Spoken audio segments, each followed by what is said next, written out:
If you want to install Gumroad on your mobile device, you're in the right place. In this quick tutorial, I'll show you the easiest step-by-step way to get the app installed, open it, and sign in or create your account so you can start using Gumroad right away. This is perfect for beginners, and it only takes a few moments. If this video helps, make sure to hit the like button and subscribe for more simple tech tutorials. Let's jump in. First, open the Google Play Store on your mobile phone. This is where you'll find the official Gumroad app for Android devices. Once the Play Store is open, tap the search bar at the top of the screen and type in Gumroad.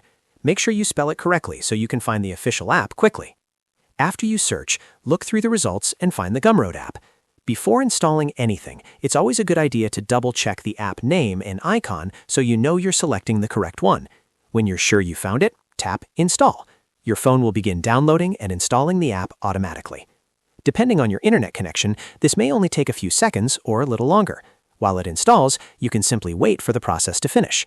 Once the installation is complete, you'll see the option to open the app. Tap Open to launch Gumroad right away. Now that the app is open, you'll be taken to the login screen. From here, you can either sign in to your existing account or create a new one if you're using Gumroad for the first time. If you already have an account, enter your email and password to continue. If you don't have an account yet, choose the sign up option and follow the on-screen steps to create one. After you sign in, the app is ready to use on your mobile device. You can now browse products, manage your account, and access Gumroad wherever you go. That's all there is to it. Just open Google Play Store, search for Gumroad, tap Install, open the app, and sign in or create your account. If this tutorial helped you out, please give it a like, subscribe to the channel, and turn on notifications so you don't miss the next easy step-by-step guide. Thanks for watching, and I'll see you in the next video.